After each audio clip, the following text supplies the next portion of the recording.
house, walking on the moon.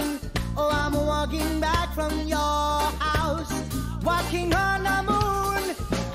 Visite guidée avec Thomas Hervé. Bonjour, Bonjour Thomas, Laurent. qui nous emmène ce matin à la Maison européenne de la photographie pour découvrir, pour ceux qui ne le connaissent pas, et c'est vrai qu'il est difficile à voir puisqu'il maîtrise particulièrement la science du camouflage. Ce Chinois, Bolin, qui est un contestataire, engagé et dont les œuvres sont à découvrir effectivement ici À la Maison européenne de la photographie. Alors à Paris, alors déjà quand même une constatation, c'est un autoportrait. Et donc quand on se penche sur cette technique de l'autoportrait, vous savez qu'il y a une grande folie du selfie, tout le monde s'est pris.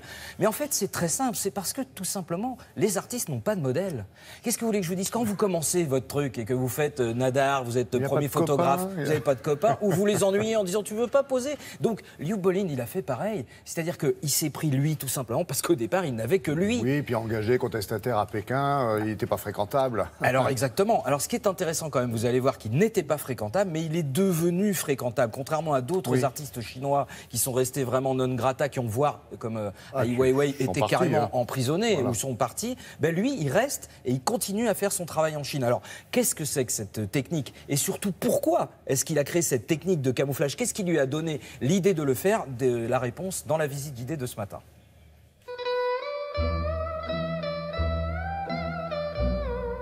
L'histoire de Liu Bolin commence avec cette première photographie. Nous sommes en 2005, lorsque la Chine communiste décide de raser 140 ateliers d'artistes, dont le sien, pour préparer la Chine à l'arrivée des Jeux Olympiques. Donc lui, il n'est pas content, et donc il décide de se peindre exactement comme le décor de son atelier détruit, tout simplement pour faire une protestation silencieuse. Et c'est tellement réussi que cette protestation silencieuse va faire beaucoup de bruit.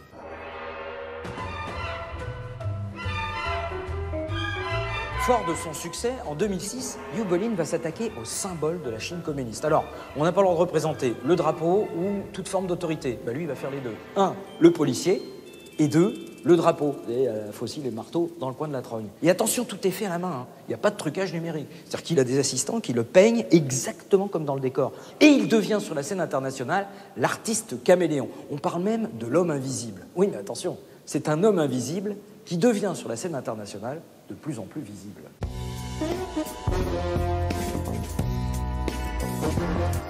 Dans cette exposition, vous pouvez jouer à un petit jeu. C'est pas où est Charlie, c'est où est Liu. Bon, généralement, c'est simple, il est en plein milieu de la photo. Là, nous sommes à Rungis, dans une chambre froide. Il fait 0 degré. Il doit rester des heures et des heures, parce que ça dure longtemps, le travail de camouflage. Donc, c'est pas facile, le métier d'artiste.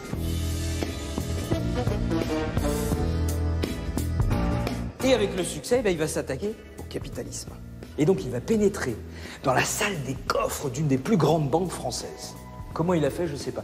Bonjour, c'est un projet artistique, je vais me rendre complètement invisible dans votre coffre-fort. Les gars, on dit oui. L'histoire ne dit pas s'il est resté ensuite après la fermeture.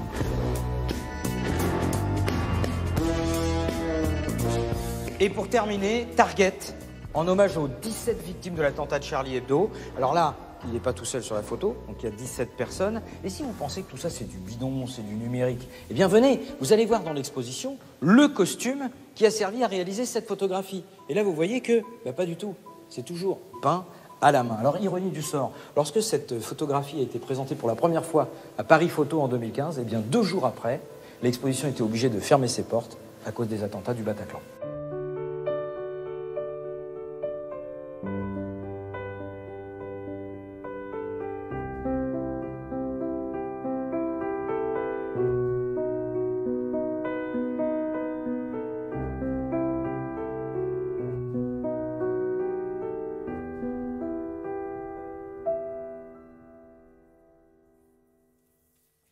Ce qui est impressionnant. Non, vous me laissez vous faire un cadeau. Je vous offre l'humanité parce qu'il y a en une la photo effectivement de la salle des coffres. Voilà, de la fameuse dans banque laquelle Bolin a posé. Ce qui est impressionnant. C'est de la peinture sur soi en fait, c'est ça. Exactement. Alors sur soi, on s'est bien compris. Sur lui, mais pas soie chinoise. Non. Sur lui-même. Et en fait, ça, c'est une vieille technique dans l'art. C'est-à-dire qu'on pense même que les premiers artistes ont commencé par tout simplement se maquiller peut-être pour des raisons de chasse, de camouflage, etc., d'être discret par rapport. Et c'est ça en fait qui reprend. Donc vous voyez, c'est complètement fou parce que c'est d'une modernité terrible et pourtant avec des techniques ancestrales. C'est ça, c'est-à-dire qu'à l'heure du numérique, en fait, c'est la vieille technique, l'habileté, j'allais dire, qui prime et qui est appréciée finalement. Et c'est ça qui fait que dans son travail, on voit bien qu'il y a quelque chose qui se dégage. On aurait pu faire la même chose avec un logiciel, mais ça n'aurait absolument pas rendu. Alors allez-y, allez les voir, c'est du très très grand format, c'est la Maison européenne de la photographie à Paris et vraiment vous allez en prendre là pour le coup plein la vue.